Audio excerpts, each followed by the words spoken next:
Olá, olha nós aqui outra vez. Bom dia a todos e todas, queridos internautas, advogados, advogadas, estagiários, acadêmicos, familiares. Nós somos a família Inovação aqui no MEA e todos, a gente fala que a família do advogado faz parte da nossa família também. Eu estou aqui, pessoal, com a querida Gracília Portela. Falei certinho, né? Falou certinho, Gracília. Isso. Gracília é uma querida, é nossa presidenta da Comissão de Direito Filosófico Sistêmico.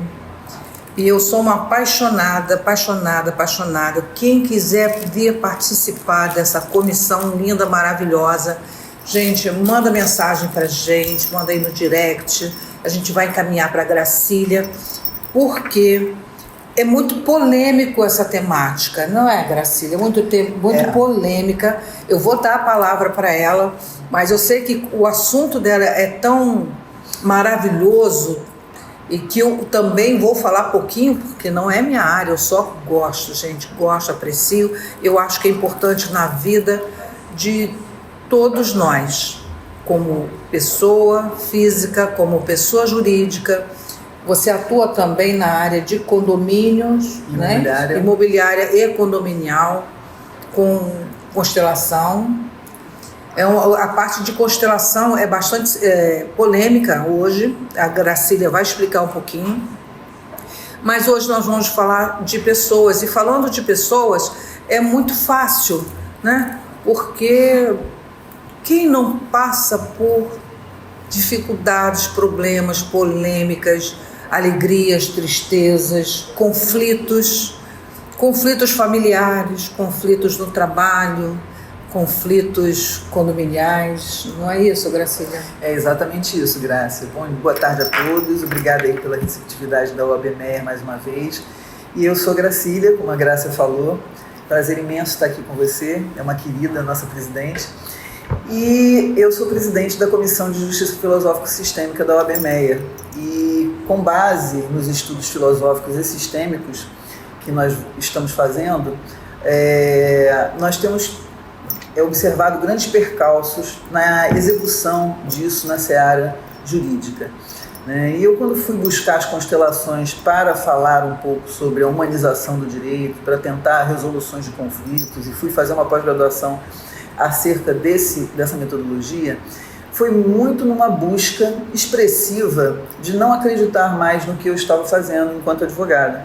Estava saturada de trabalho, muito cansada de não ver solução naquilo que eu apresentava, petições que não eram lidas, despachos que não eram dados de acordo com o que nós requeríamos, erros sucessivos. Eu acho que isso a gente vê em toda a advocacia como um todo hoje.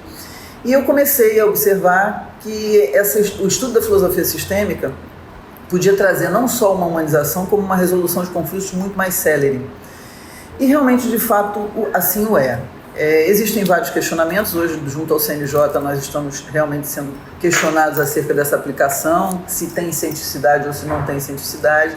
E a live de hoje tem a temática O que importa são as pessoas, porque é uma espécie de contraponto acerca desse drama todo que as constelações estão sendo objeto, junto ao CNJ, junto a determinados tribunais, e sobre a nossa vida cotidiana. E o que importa realmente, Esse questionamento acerca da utilização das constelações é tão importante assim? Ou será que o que importa são as pessoas?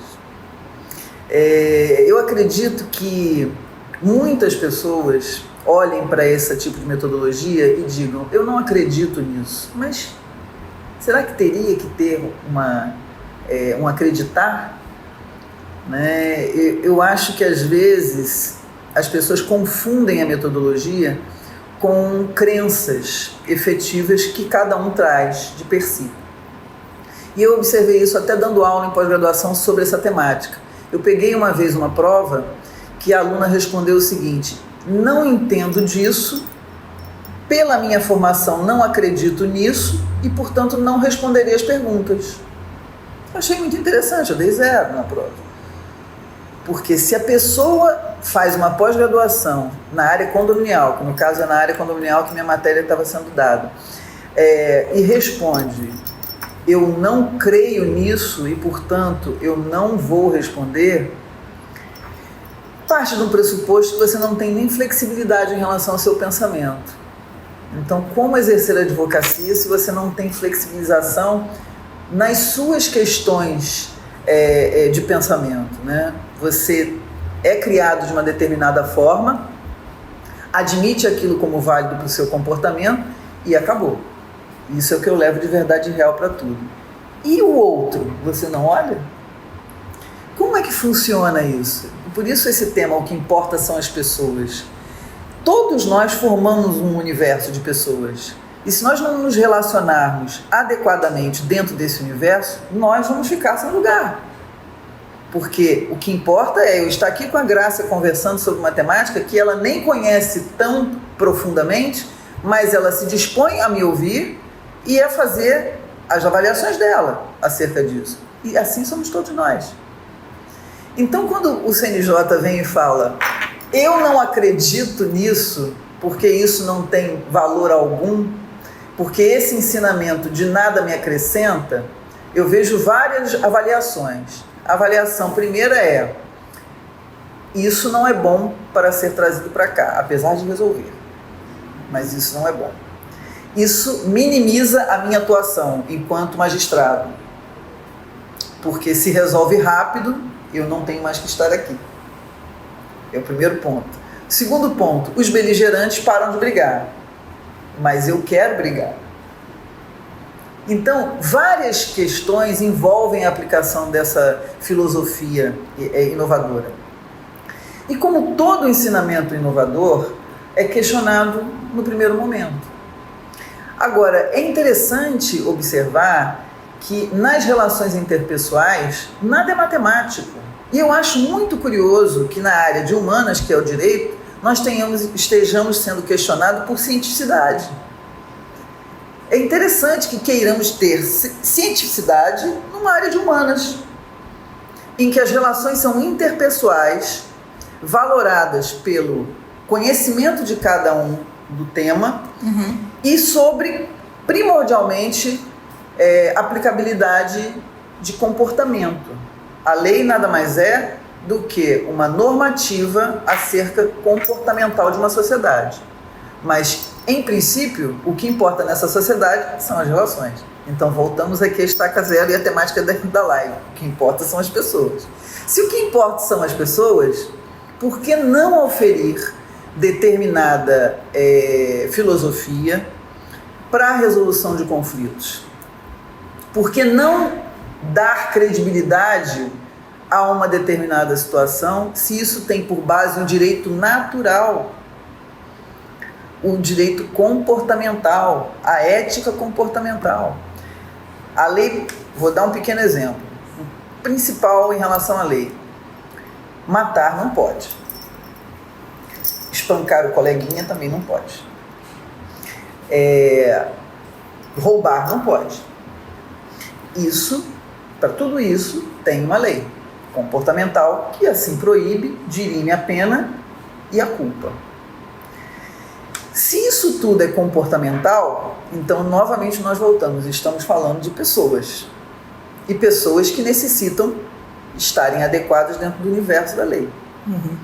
Se isso é admitido para o exercício da clarificação e da sociedade, por que não poderíamos utilizar a ancestralidade, as relações familiares e as ocorrências dentro do seio de uma família para observar o comportamento dessas mesmas famílias e dirimir se isso é bom ou ruim, se isso pode sofrer uma penalização ou não, ou se até o que está ali acontecendo pode ser resolvido de uma outra forma. Essa questão do CNJ, Grácia, ela me deixa bastante curiosa, porque nada tem uma aparência senão por conta de uma causa interna. É óbvio que o ambiente jurídico é um ambiente formal, é um ambiente onde outras técnicas podem chegar, mas às vezes a dúvida acerca dessa verdadeira técnica.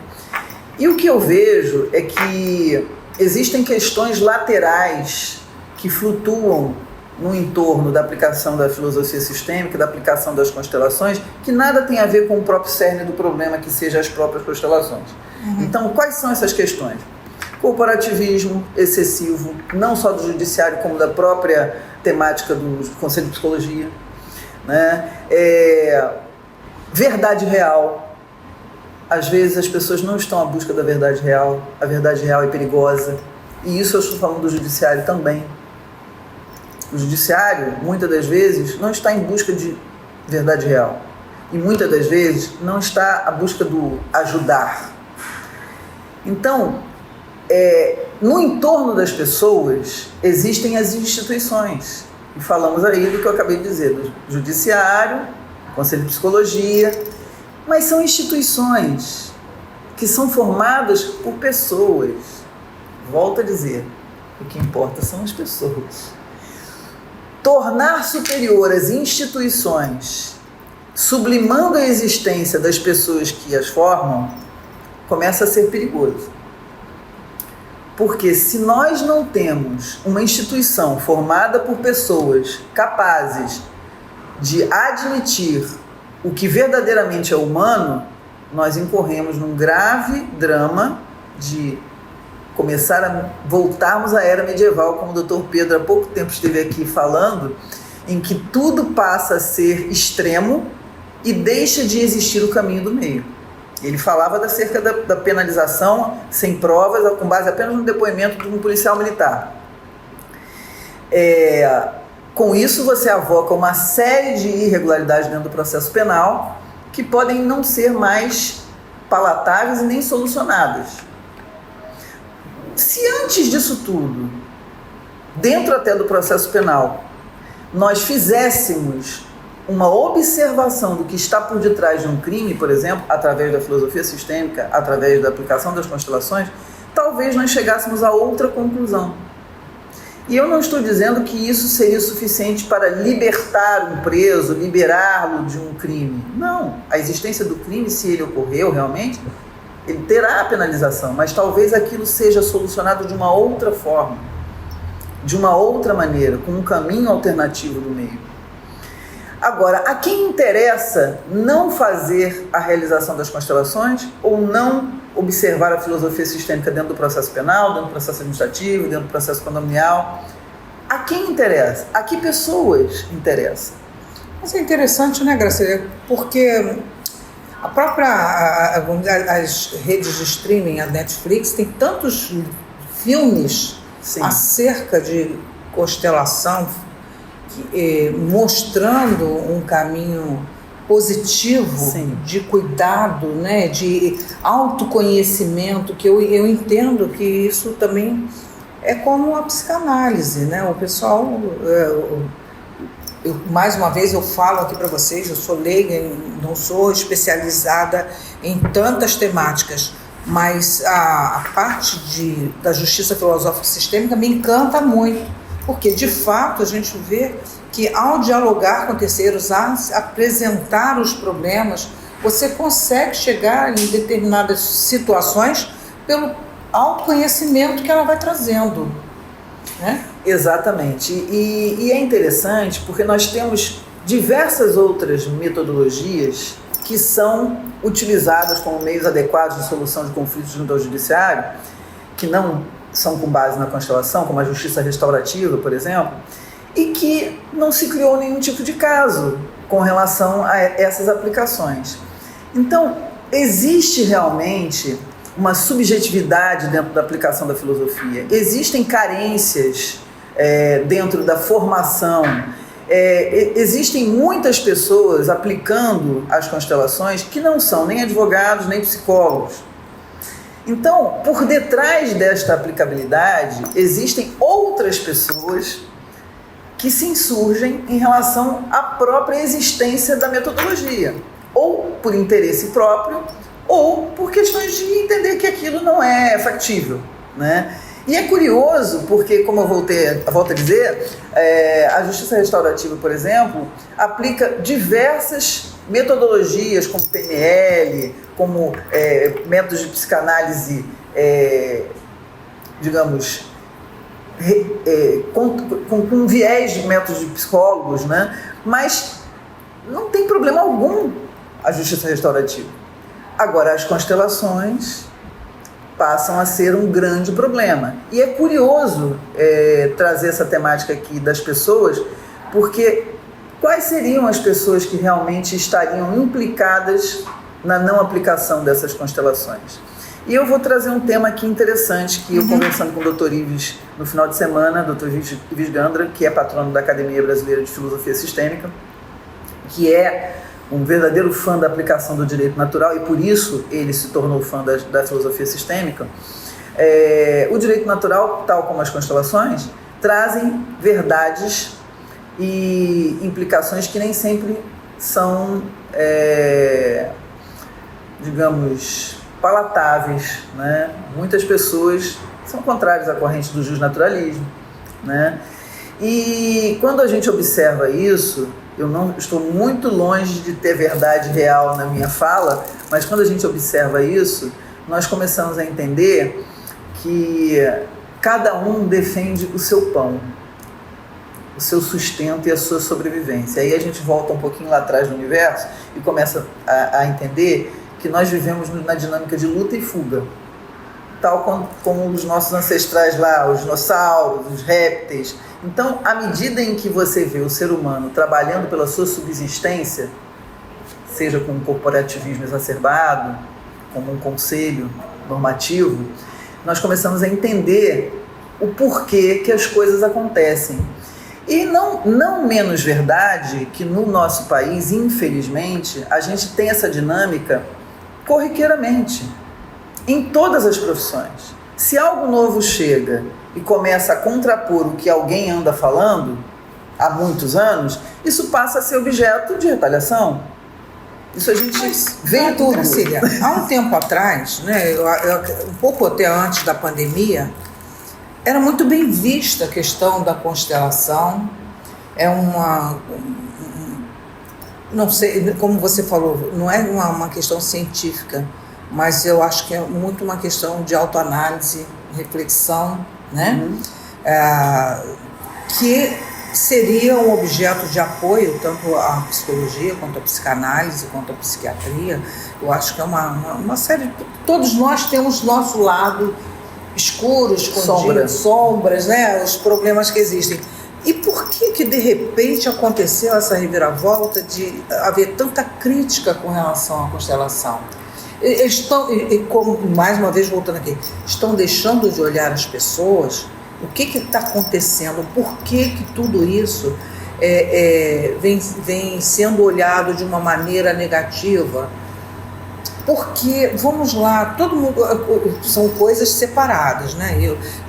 Eu faço devaneios, quem me conhece sabe que eu faço devaneios. Então, eu adoro numerologia, adoro tarologia, adoro um monte de coisa. Astrologia, né? Mapa astral, a gente fala que a partir do momento em que você é concebido, tantas coisas estão previstas no seu destino, né? E nós temos o livre-arbítrio. Mas eu achei muito interessante, quando eu conheci de fato a constelação, eu me apaixonei. E não consigo entender as razões pelas quais ela começou a ser perseguida de uma maneira que não vejo razão. Incentivo e estimulo muito a nossa Comissão de Justiça Filosófico-Sistêmica, porque existem conflitos que podem ser dialogados com autoconhecimento. É muito interessante essa abordagem, Graça, porque o que acontece? Durante a pandemia, nós vimos uma população muito sobrecarregada de problemas psicológicos e toda ajuda, teoricamente, era bem-vinda em prol da saúde mental das pessoas que estavam trancadas em casa, muitos afastados dos seus familiares, etc. Qualquer coisa, se alguém dissesse isso ajuda no Covid, era objeto de salvação e todo mundo iria reconhecer como bom. Então, é aquela história novamente da luta e fuga. nós estávamos como os animaizinhos acuados dentro de casa, à luz de uma Covid que poderia chegar a qualquer momento. Tarô, banda de rock, psicanálise, desenho em tela de giz, com tela de giz, qualquer coisa era bem-vindo para você curar a sua percepção de depressão, que você estava naquele momento sofrendo, né? E as constelações, elas não tinham recebido ainda um protagonismo dentro da seara judicial naquele momento. Estavam havendo estudos de um lado, de outro, as comissões estavam começando a surgir, as comissões de OAB de direito sistêmico, de filosofia sistêmica e de metodologias alternadas, adequadas de solução de conflito. E, como tudo na vida, né, como é um ramo novo, em que as faculdades de direito não tinham a matéria devidamente coordenadas nas suas pós-graduação, hoje já tem, né, e a formação também estaria muito aquém para novos operadores dessa filosofia. Obviamente que em algum momento deu ruim. Deu como em qualquer outra matéria poderia dar. Nós temos uma advocacia que se esforça plenamente dentro da nossa instituição de estar adequada à sua formação. Mas nós temos inúmeros advogados que não mereciam nem ter carteira da ordem. A verdade é essa. A verdade é essa. Nós temos vários que estão respondendo processo ético disciplinar, vários que estão na iminência de perder carteira, por fazerem coisas que não coadunam com o profissional. Então, isso em qualquer profissão, não é só constelação, psicólogo, qualquer profissão. Então, não existe uma razão, na minha concepção, né, de que começou né, o que existe são várias questões no entorno de uma aplicação nova. Agora, é óbvio que houve um processo de insurgimento por parte de várias mulheres, e eu digo isso porque começou numa situação em que se falava de crimes contra mulheres, né? Começou também na aplicação da Lei Maria da Penha e também da legislação de alienação parental, onde foi utilizada uma constelação, e aí várias pessoas entenderam estarem sendo atingidas por uma aplicação equivocada de constelação. Tenho para mim que foi isso que iniciou todo esse processo de denúncia, ofícios para vários ministérios, ofício ao Conselho de Psicologia e até questionamentos de quem poderia aplicar ou não poderia aplicar. Ora, falta uma fiscalização? Eu acredito que falte. Falta uma adequação? Sim. Mas eu também acho que esse é o momento para se questionar se realmente essas constelações necessitam estar dentro da seara pública. Eu acho que você, como advogado, se você tem a formação adequada para utilizar o método alternativo adequado no seu escritório, com o seu cliente que esteja querendo utilizar-se disso, você pode assim fazer. Você não precisa estar dentro de uma sala de audiência para fazer isso. Aliás, é muito displicente que se esteja. Para mim, é muito mais razoável estar fazendo isso numa fase pré-processual. E aí você pode fazer o que você quiser dentro do seu escritório, desde que o seu cliente aceite e não seja contrário à normativa do que você admitiu como advogado? Sim.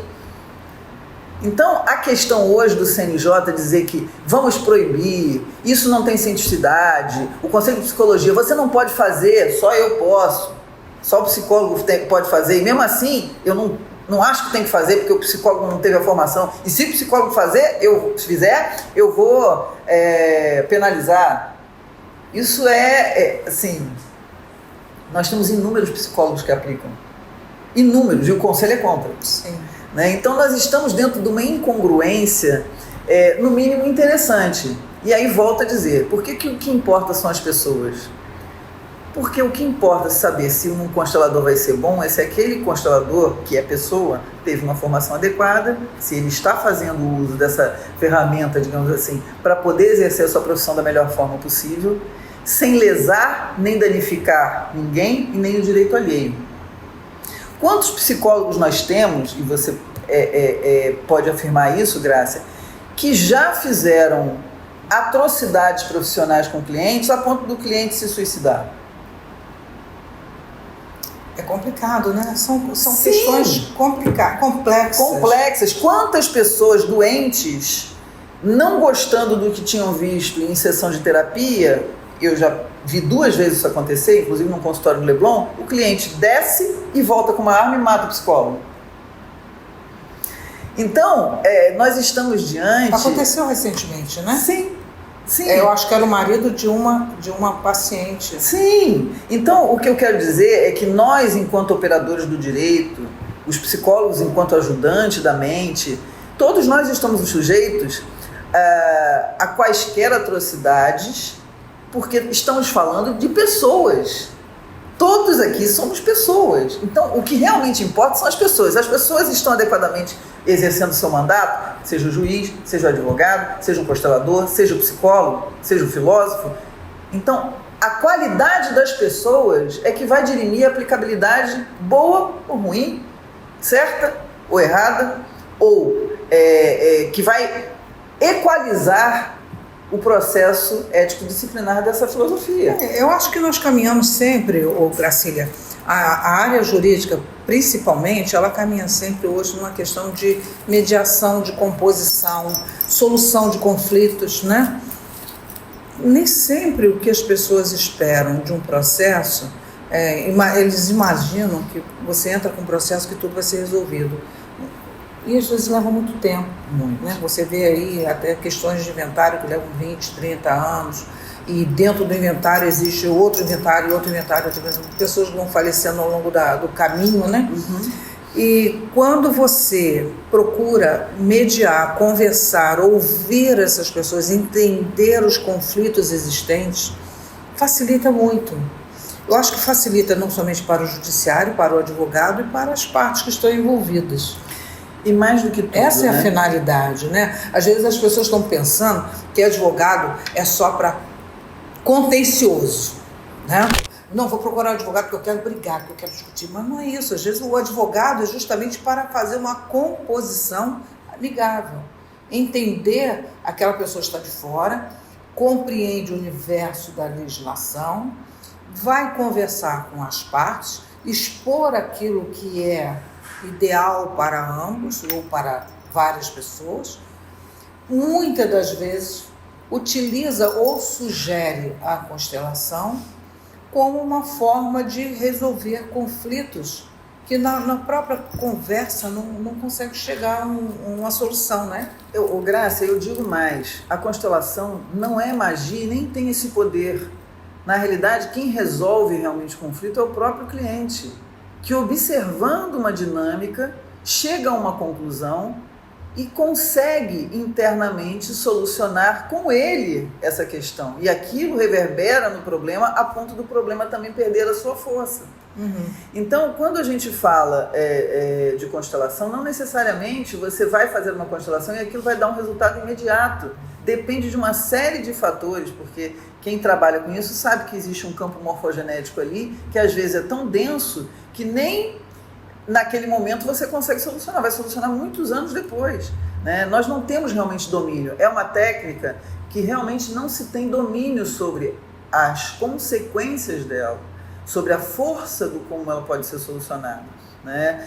E talvez isso seja o grande medo do judiciário, porque realmente o judiciário não tem como balizar essa força e esse campo de atuação de solução dessa própria constelação. Mas eu queria fazer uma reflexão aqui mais profunda, Graça, que eu acho que é muito pertinente. Nós estamos diante da inteligência artificial cada vez maior e das questões não humanas sendo resolvidas por plataformas, por tecnologias, etc. E eu costumo dizer que nós estamos muito pertinho mesmo do extermínio da justiça e do extermínio da advocacia diante da inteligência artificial. E queiram dizer que não, que vai ser um ajudante, não vai ser um ajudante. Então, vamos lá, para mim, né?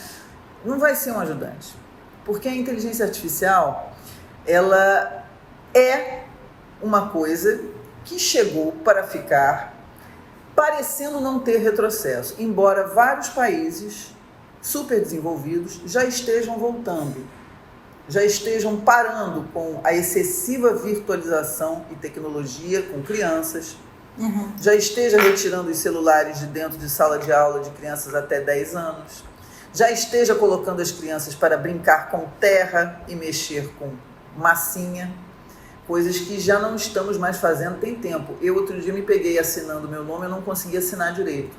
Eu falei, gente, eu não tenho mais prática na escrita. Você escreve tanto no computador que você vai perdendo o trato fino das coisas. E por que eu estou querendo bater tanto nessa questão da inteligência artificial? Não é que eu seja desafeta da inteligência artificial, mas eu acho que nós estamos caminhando por uma desumanização. E essa desumanização é grave em todos os aspectos. Eu acho que essa reflexão é super necessária, até porque traz a filosofia sistêmica com um viés por detrás do tema. Nós estamos cada vez mais nos afastando da sensibilidade. E a pergunta que eu faço é, será que um robô terá a capacidade mesmo de sentir a alma do outro? Olhar nos olhos e dizer, eu tenho um coração, eu tenho sensibilidade? Será que nós vamos chegar ao ponto de quimicamente transformar o nosso DNA? Será que isso vai se aproximar tanto? Uma coisa assusta, eu estava conversando com a Graça aqui sobre isso. Nós caminhamos cada vez mais para não termos crianças. O índice de brasileiros que resolvem não ter filhos e ter cachorro é enorme. Já falei isso numa outra live. Eu sou cachorreira, gosto de cachorro, tenho cachorro, mas eu tive filho. Então, cada vez mais o casamento se faz primeiro com o cachorrinho levando as alianças.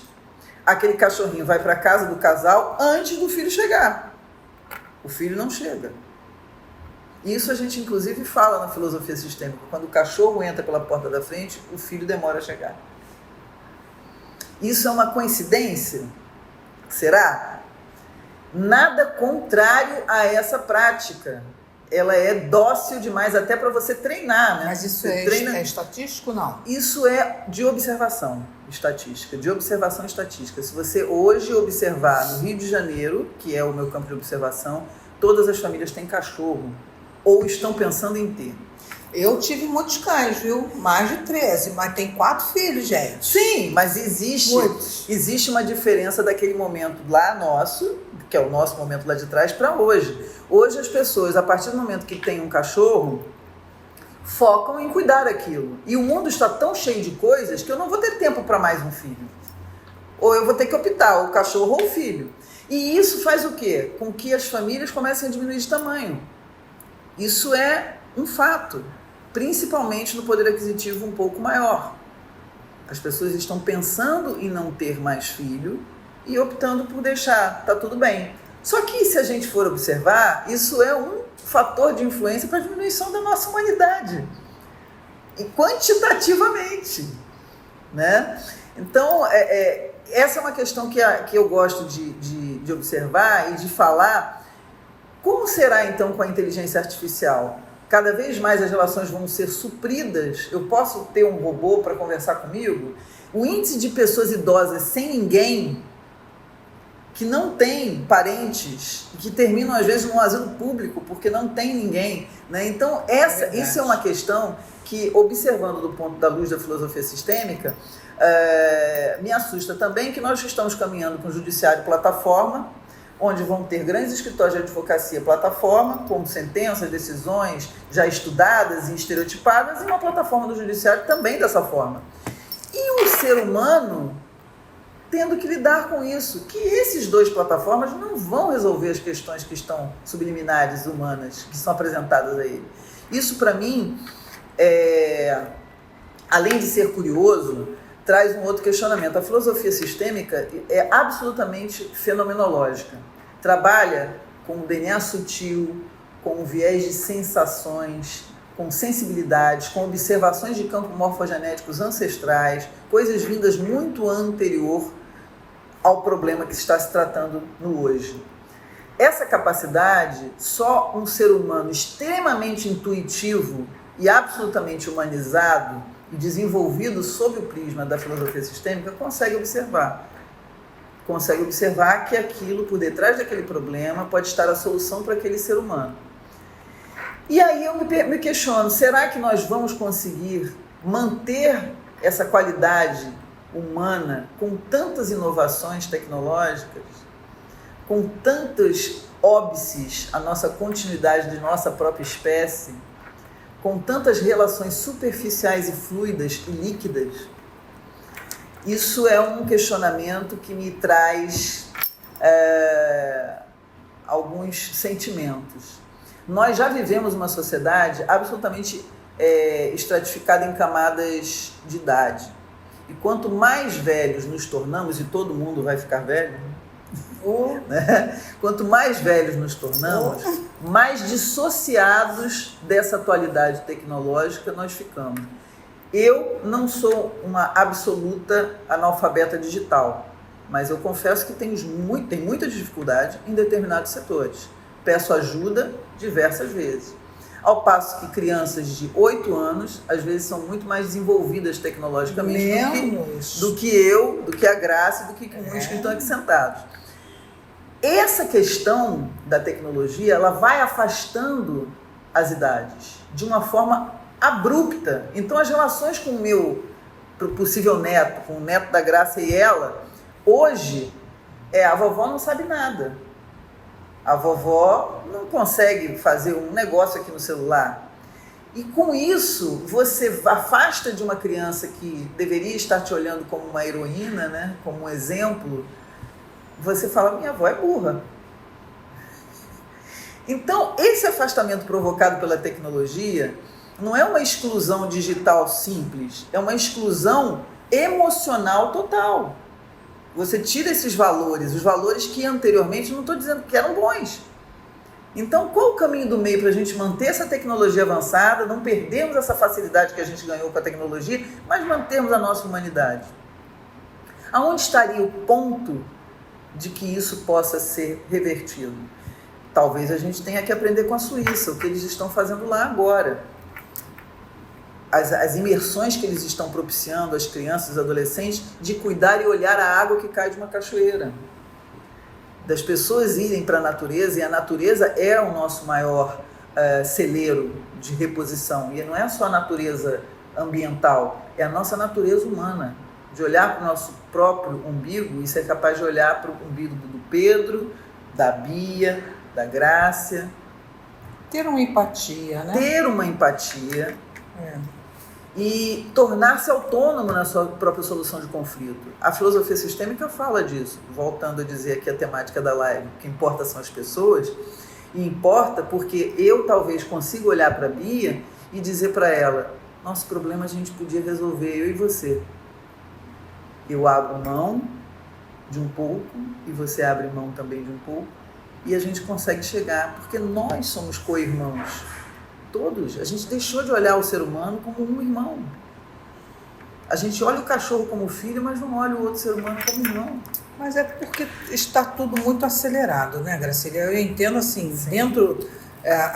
hoje há um desespero pela sobrevivência. O olhar que nós temos hoje, inclusive após a pandemia, você vê tantas lojas fechando, tantas empresas que faliram, tantas famílias entrando numa questão de depressão. Eu acho curioso, assim, com todas as coisas horríveis que aconteceram durante a pandemia, para mim foi um momento mais próximo da família. Foi um momento de muito amor, muito afeto, muito contato. Não fiquei distante dos meus filhos, né? Quando você, mesmo estando separado. Mas era uma questão de presença e aquela validação, aquela qualidade da presença. Voltando à normalidade, você não consegue mais parar para ver isso. É muito interessante o que você está falando, Grácia. Eu vou te interromper, porque senão a gente vai ficando muito da cabeça, né? Então, é verdade. Eu vou te interromper porque... Eu estou nessa fase. Senão eu não vou lembrar o que ela falou, mas a questão é a seguinte... A pandemia, o mundo passa por momentos cíclicos e históricos, né? Uhum. E a pandemia foi um momento e um movimento cíclico, histórico, que fez o mundo parar. Necessariamente, o maior legado da pandemia foi o retorno à humanização. Nunca se viu tantas pessoas empáticas com o outro em suas próprias casas, no sentido de querer ajudar, várias pessoas de uma mesma família morrendo ao mesmo tempo. Eu fui uma que perdi meu pai e minha mãe no mesmo dia. Nossa. De Covid. Então, eu tenho certeza absoluta que o Covid, ele veio, e aí a gente faz uma análise fenomenológica disso, veio para mostrar que nós precisávamos retroceder. E fizemos um retrocesso mínimo, não o que deveria ser realmente feito. Mas aquele momento foi um momento de rever as relações, um momento de rever as questões suas com os seus familiares, um momento de validar realmente o amor, né? E voltando à temática dessa live, o que importa são as pessoas. Hoje nós estamos novamente distantes. Talvez precisemos de uma guerra para que voltemos a pensar no que realmente importa. O Covid foi como se fosse uma guerra, para mostrar para o ser humano que, olha, vocês precisam parar. Qual é o nosso propósito de vida, gente?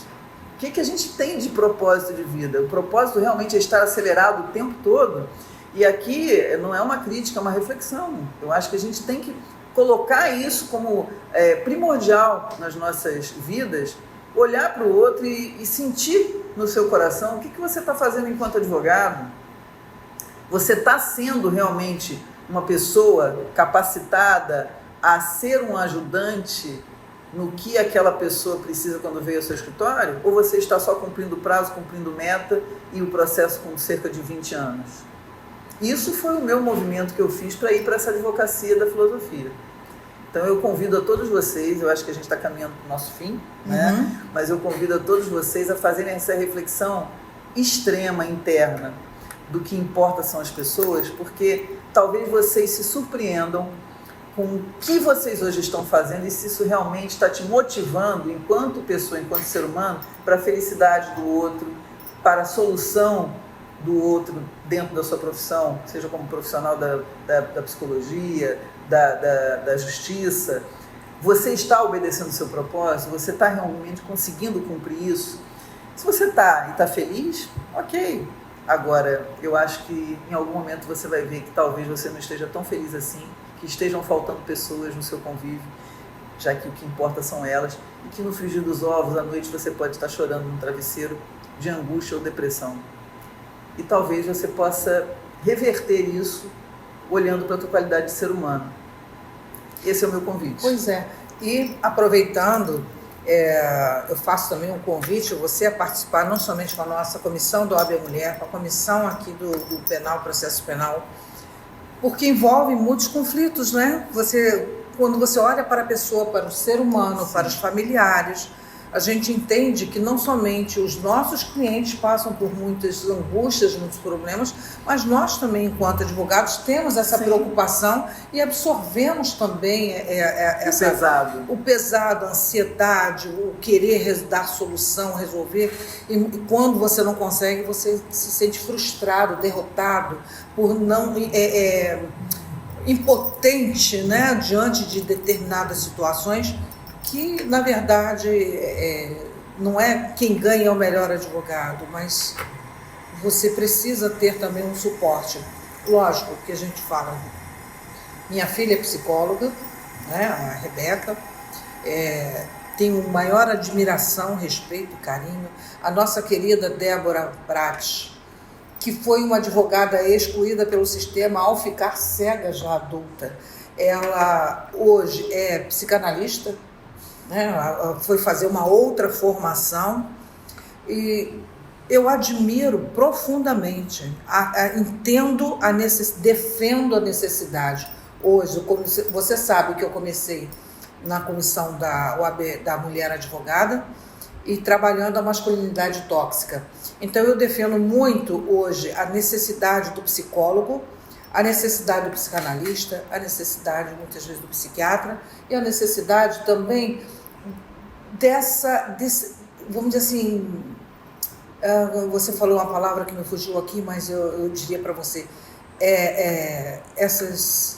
esses apoios alternativos, como é a constelação, os métodos adequados, que são maravilhosos. que eu entendo e convido vocês a conhecer. Conheçam a doutora Gracília, venham participar da comissão, mandem mensagem aqui para a OABME, ela vai ser encaminhado. Porque, gente, é fantástico. Tudo aquilo que nós queremos é realmente olhar as pessoas, tocar o coração das pessoas, formar uma família próspera, né? Uma família que é feliz. Pertencer, né? Pertencer. Porque a gente quer pertencer. Exato. Mas eu queria deixar um convite, então, já que a gente está tendo essa finalização aqui, a gente podia fazer um grande evento sistêmico com todas as comissões na OAB Nova, que vai inaugurar dia 10. Maravilha, muito obrigada. Sugestão, eu convido a todos os presidentes de comissão para fazer esse evento conosco e estarmos juntos. Aí, quem sabe, não surge uma grande confraternização posterior, e eu acho que vai ser muito interessante para toda a OAB e para o trabalho que a Graça vem desenvolvendo, comandando essa equipe enorme. Eu vou amar. Já agradeço em nome dos meus queridos presidentes e presidentas de comissão, tá? Fantástico. Eu quero coraçãozinho também. Pedro teve, eu quero coraçãozinho também. Assim. Olha, o coraçãozinho assim. Olha que coisa mais linda. Gente, uma fotinha do nosso coração. Beijo para vocês. Coraçãozinho com a doutora Graça. E para vocês que ficaram aqui, muito obrigada. Obrigada. Beijinho. Gente, olha, não esqueça, nós estamos no TikTok, estamos no Instagram, na OAB, meu Deus, já fugiu, YouTube. E coraçãozinho. E coraçãozinho. Temos muitas coisas boas. Obrigado, pessoal.